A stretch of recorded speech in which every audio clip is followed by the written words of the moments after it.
سن لیں میرے آقا علیہ السلام کے دیوانوں، اللہ کے حبیب نے فرمایا میری امت پر ایک وقت ایسا آئے گا لوگوں کے جسم متقی ہوں گے.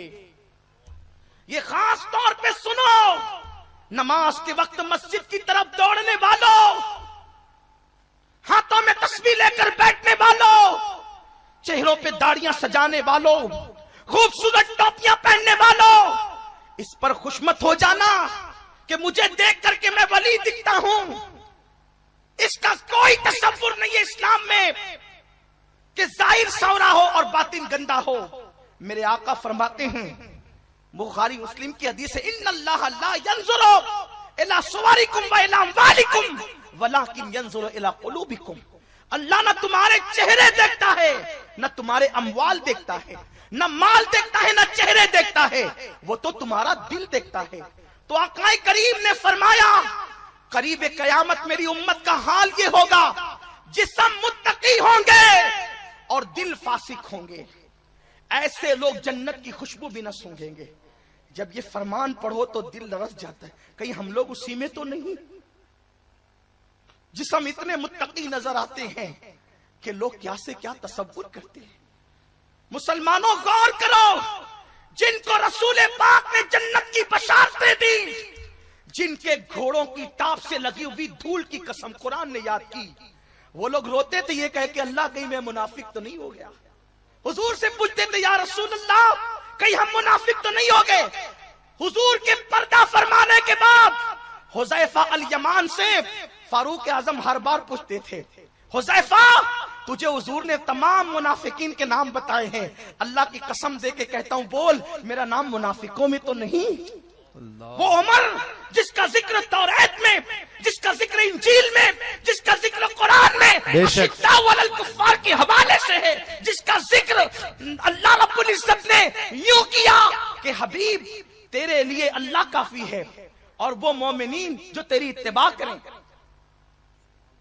یہ فاروق اعظم کے ایمان لانے کے بعد قرآن نے کہا جس کی رائے کی تائید میں قرآن کی 22 آیتیں نازل ہوں. سبحان اللہ. وہ عمر ابن خطاب جس کا حلیہ اللہ نے توریت میں بیان کیا ہو. وقت نہیں ہے یہاں جس کا ذکر کیا جائے. فاروق اعظم کی شان یہ ہے کہ توریت میں ان کا حلیہ ہے. اشارہ صرف دے رہا ہوں، واقعہ نہیں. جس وقت بیت المقدس پہلی بار فتح ہوا تو اس وقت دیوار پہ چڑھ کے ایک بڈھا راہب کہتا ہے کہ تمہارا مسلمانوں کا جو امیر ہے اس کو لاؤ، ہم چابیاں دے دیں گے. تو لوگوں نے ابو عبیدہ ابن الجراح کو سامنے کھڑا کیا تو اس نے اوراق دیکھے اور چہرہ دیکھا، کہا ہم نہیں دیتے چابی. کہا آپ نے تو کہا تھا چابی دینے کا، پھر کیوں نہیں دیتے؟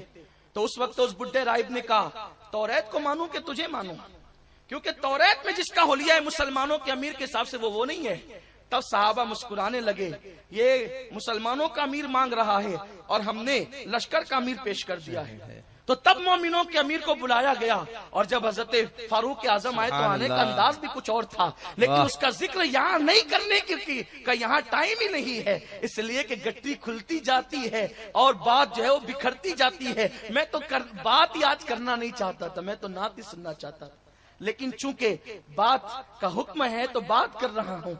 فاروق اعظم آئے، پھر کہا کہ یہ ہمارا امیر ہے. اس نے دیکھا اور دیکھ کر کے جو ہے وہ دیکھتا گیا، پڑھتا گیا، دیکھتا گیا، پڑھتا گیا. کہا ہاں اس کو چابی دی جائے. چابی دی گئی. تو پوچھا گیا تھا اس بڈھے راہب سے کہ تو نے ان کو دیکھ کر کیوں چابی دی، اس کو دیکھ کر کیوں نہیں دی؟ تو کہا کہ میرے کتاب میں لکھا ہے کہ وہ دبلا پتلا ہوگا، وہ تو موٹا آدمی تھا. میری کتاب میں ہے کہ اس کا رنگ سرخ ہوگا، اس کا رنگ تو سفید تھا.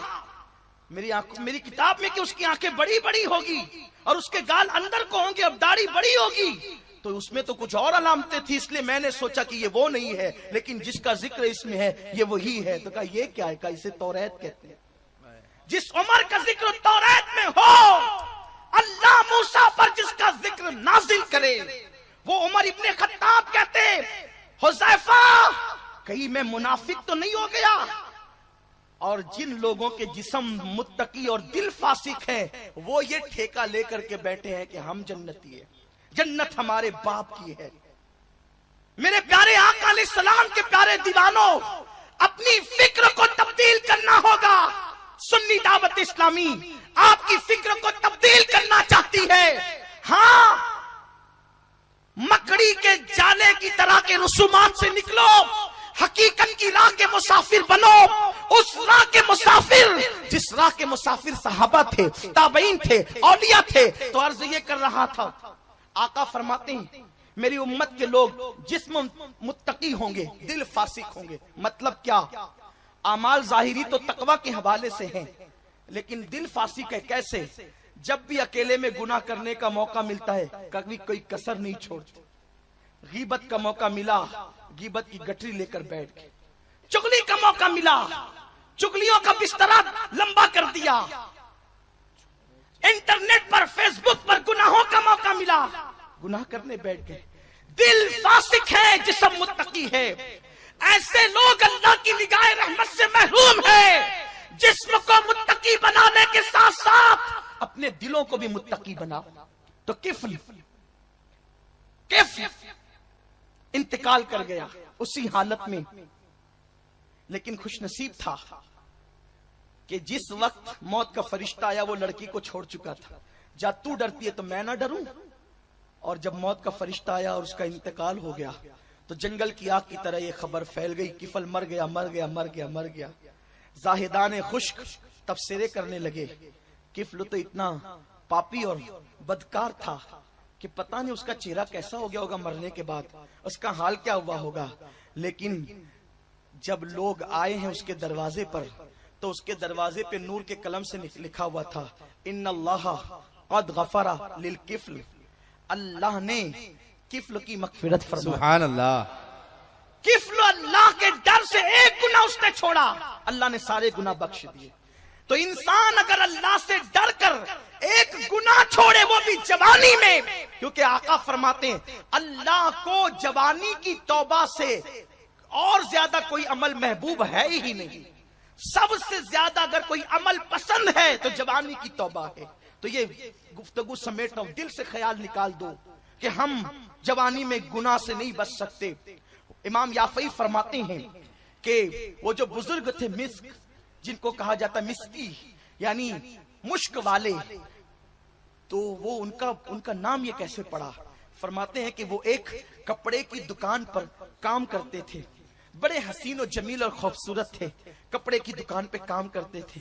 ایک بڑھیا آئی اور اس نے کہا کہ میری مالکہ کو، شہزادی کو کپڑے کچھ خریدنے ہیں۔ وہ لے کر کے آئی اس کو، وہ جو نوجوان تھا اس نے کپڑے کے تھان پھینکنا شروع کی۔ جیسے وہ اندر آتا گیا اس کو دیکھ لیا گیا تھا، بڑا خوبصورت ہے، اندر آتا گیا، تالے ڈالتے گئے، تالے ڈالتے گئے، حتیٰ کہ جب اندر خوب لے کر آئے تو کپڑے کا تھان اس نے پھیلا کر دیکھو یہ کتنا اچھا ہے۔ تو لڑکی نے جواب دیا اس سے اچھا تو ہے۔ اس کے پیروں کے نیچے سے زمین کھسک گئی، میں تو کپڑا بیچنے آیا تھا اور یہ کس چیز کا مطالبہ کر رہی ہے۔ آخرکار اس نے کہا کہ اللہ سے ڈر، تو کیا بات کرتی ہے؟ اس نے کہا میں نے تیرے ساتھ اپنی نفس کی خواہش پوری کرنا ہے۔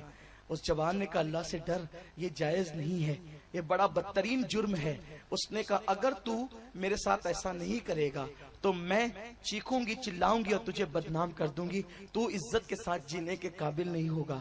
تو یہاں تو جان بچانا بھی ضروری، دامن بچانا بھی ضروری، عزت بچانا بھی ضروری۔ تو اس نے کہا ٹھیک، رک رک رک، ایک کام کرتے ہیں، مجھے استنجا کی حاجت ہے، میں استنجا کے لے جاؤں، اس کے بعد پھر تو جو چاہے کر لے۔ کہا تو استنجا کے بہانے بھاگ جائے گا۔ تو اس نے اپنی کنیز سے کہا کہ جا بالا خانے پر جو اپنا بیت الخلا ہے اس میں لے جا۔ وہ جوان گیا، بیٹھے بیٹھے سوچ رہا تھا گناہ سے بچوں کیسے، بچوں کیسے، بچوں کیسے۔ ایک خیال آیا، ایک کام کرتے ہیں، یہ تو میری خوبصورت چمڑی کو دیکھ کر کے فریبتا ہے، تو اس کو بدبو سے نفرت ہوگی، ظاہر سی بات ہے انسان کو بدبو سے نفرت ہوتی ہے۔ اندر کا گندگی اور میلہ نکالا اور اپنے بدن پہ مل لیا۔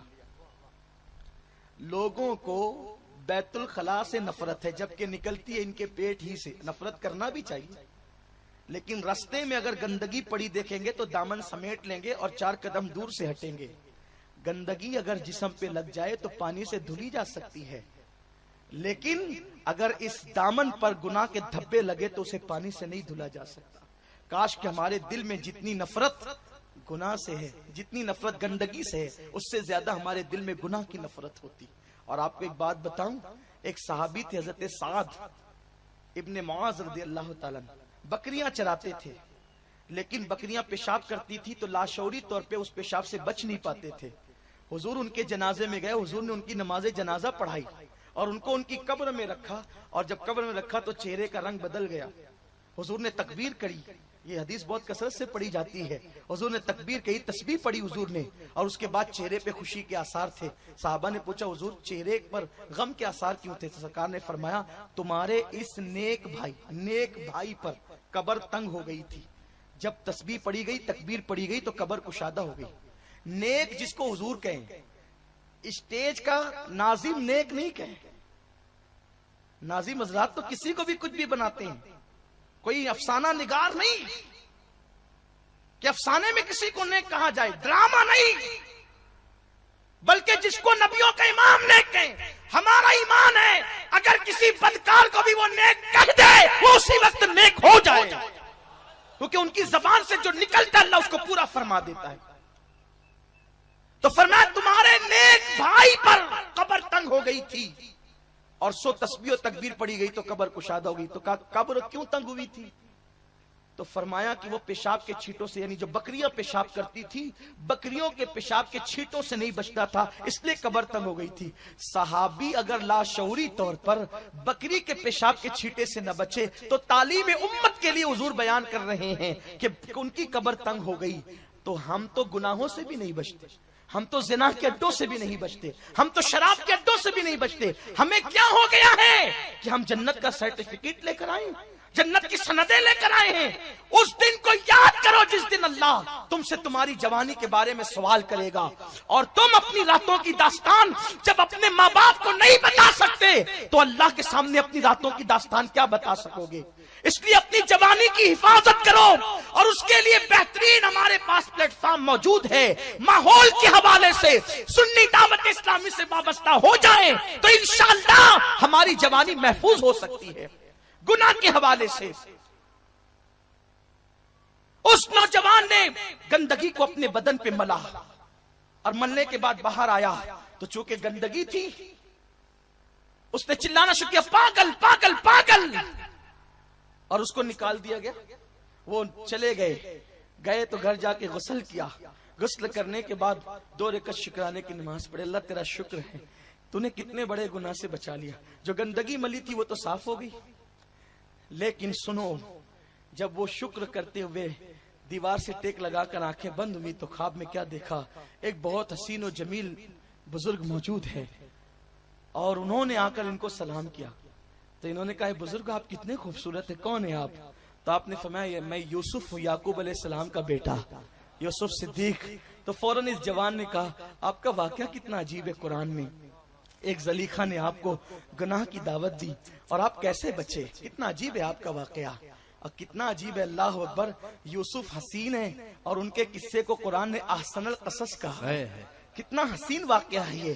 بلکہ زلیخا نے تو 7 دروازوں میں تالے بند کر دیے تھے. جناب یوسف بھاگے تو زلیخا سوچ رہی تھی, زلیخا کہ میں تو تالے بند کر رکھے, وہ بھی شاہی تالے لگا رکھے ہیں, یہ بھاگ کے جائے گا کہاں. لیکن لوگوں نے جو ہے وہ آج یہ تاریخ بھی لوگوں کے سامنے موجود ہے. زلیخا نے اپنی آنکھوں سے دیکھا حضرت یوسف صدیق جیسے پہلے دروازے پہ گئے, تالا خود بخود ٹوٹ کر کے گر گیا, دروازہ کھل گیا. دوسرے پہ گئے, ٹوٹ کے گرا, دروازہ کھل گیا.